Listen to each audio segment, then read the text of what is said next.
un magnifique film de guerre et d'espionnage que je vous invite à revoir, assez ancien. Tout de suite, on se regarde la bande-annonce, on se retrouve après.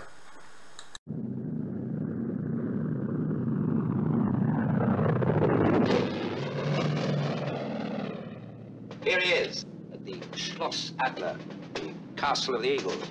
Believe me, it's well named, because only an eagle can get to it. Our job is to get inside there and get him out as soon as possible. Major Bergholder, my adjutant. Green on go! Colonel Weissner, Field Security. Major von Hafen, Gestapo. Allow me to introduce myself. Major Johann Schmidt, SS Military Intelligence, Stuttgart. Richard Burton. Take your clothes off. Don't argue. Take your clothes off. Hello? Clint Eastwood. Now with McPherson dead, there's only 5 of us left. So you either let me know what's going on, or there's only gonna be 4. From the company that brought you The Dirty Dozen, and the author who gave you The Guns of Navarone, Richard Burton and Clint Eastwood. Lieutenant, drop that gun. What? Drop that gun and sit down. What the hell are you talking about? Where eagles dare.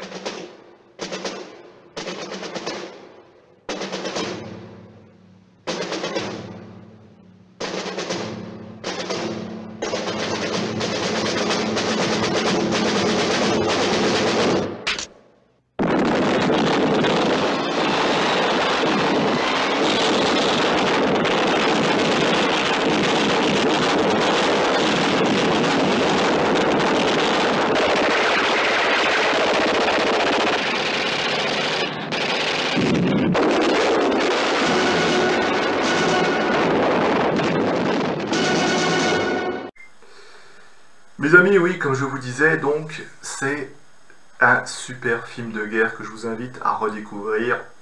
Donc, si vous ne connaissez pas ce film, ça s'appelle Quand les aigles attaquent. Moi, je l'ai en version, je l'avais trouvé un petit peu dans une série qui s'appelle, aux éditions Atlas, qui s'appelle Les films de guerre incontournables. Et c'est vrai que c'est un incontournable. C'est, a priori, pas essentiellement un film de guerre. En fait, c'est un film qui ne raconte pas une guerre, qui raconte pas, voilà, c'est pas historique. Ça se base, enfin, ça utilise l'histoire, mais ça raconte un petit peu autre chose, et c'est ça qui est assez intéressant. Alors je vous dis un peu le synopsis. Hein, on est en 1944, des soldats alliés qui sont parachutés dans le sud de l'Allemagne, et leur mission c'est de récupérer un officier britannique, un certain John Smith, qui va être interrogé par des nazis comme ça dans une forteresse un petit peu au-dessus d'un immeuble.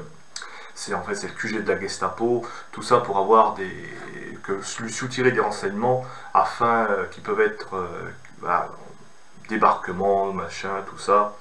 Bref, et s'il tombe aux mains de la Gestapo, s'il récupère tous ses secrets, ben, le débarquement n'aura jamais lieu. Enfin voilà, c'est le pitch de l'histoire. C'est pour ça qu'un commando est envoyé pour essayer de le récupérer. Un commando qui sait parler allemand, qui se fait passer pour des Allemands, tout ça, pour essayer d'être en infiltration totale.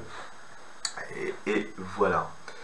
Bref, mais on a un petit anicroche, comme ça, un petit bémol, c'est que dans le commando, il y a un traître. Et ça, je vous dirai pas il faut que vous voyez ce film, voilà, la révélation, il y a un traître parmi eux. Qui est-il? Ça, c'est à vous de le découvrir si vous regardez ce film.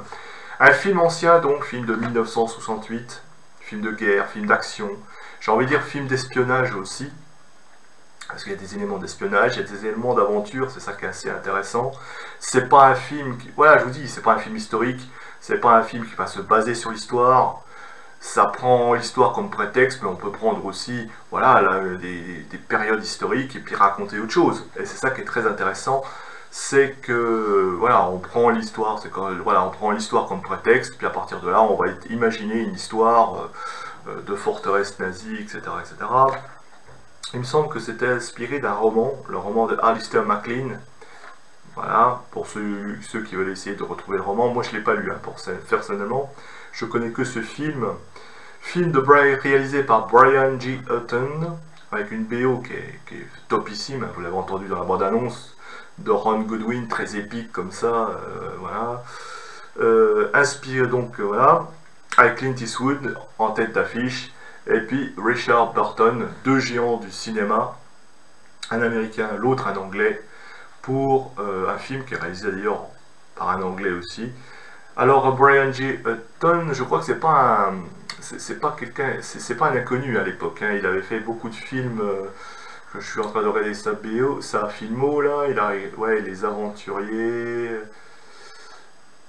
ouais, Les Aventuriers du bout du monde, De plein fouet, Terreur dans la nuit, Une belle tigresse. Bref, il est habitué des films d'aventure. C'est quelqu'un qui connaît et maîtrise son sujet, effectivement. Le film fait 2h38, donc assez long, mais on ne s'ennuie jamais. Il y a toujours du rebondissement. Moi, j'ai trouvé qu'il y avait beaucoup plus d'explosions que dans un film de Michael Bay. C'est con à dire, mais voilà, ça a beau être de 1968, Michael Bay, en voyant ce film, il peut aller se coucher, hein.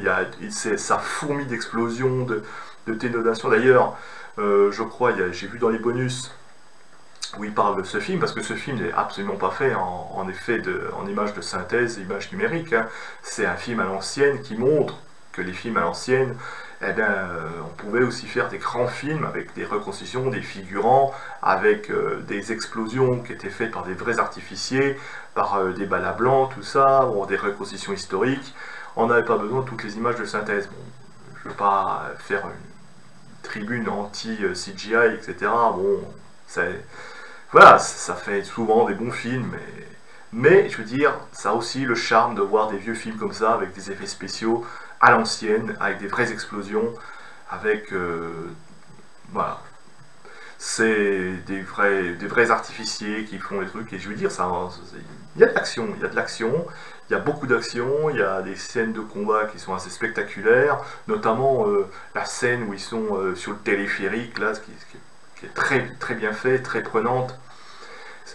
Voilà, au point de vue d'intensité, action.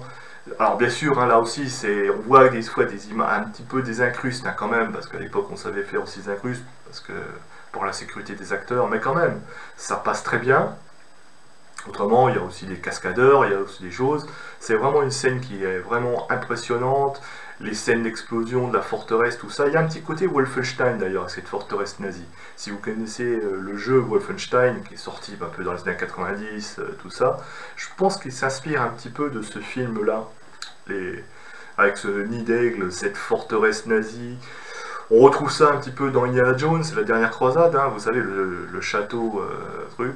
Voilà, ça a toujours été un thème récurrent dans les films d'action, action de guerre, tout ça, avec quand il y a des nazis, c'est essayer de les mettre dans un château médiéval. Ben ça, on a tout à fait ça dans ce film-là. C'est vraiment très plaisant à regarder. Pour moi, c'est l'un des meilleurs films de guerre que j'ai découvert quand j'étais gamin, et voilà, j'ai tout de suite été séduit. Déjà parce qu'il y a quand même Clint Eastwood dedans, il y a toujours son rôle un petit peu musclé. Il y a Richard Burton qui est un grand acteur aussi.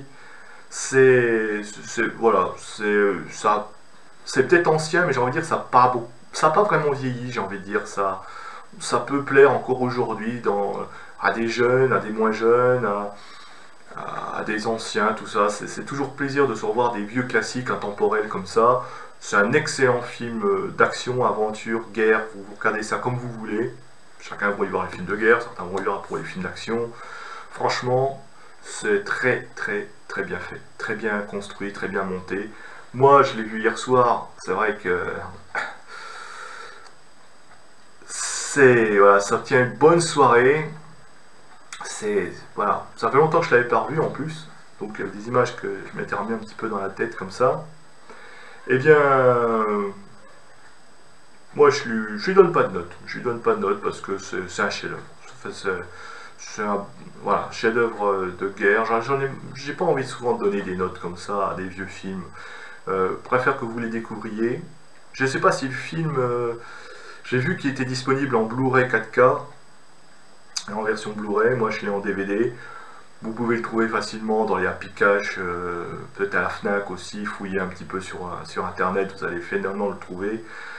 Il est, pour ceux qui regardent un petit peu la télé, il est diffusé, j'ai vu dimanche soir, il est diffusé sur Arte, dimanche qui vient là. Donc vous pourrez le voir, j'allais dire gratuitement, si vous êtes, voilà, ouais, gratuitement, c'est sur Arte, donc voilà, si vous allez à la télé ou sur internet, plateforme Arte, il est diffusé là.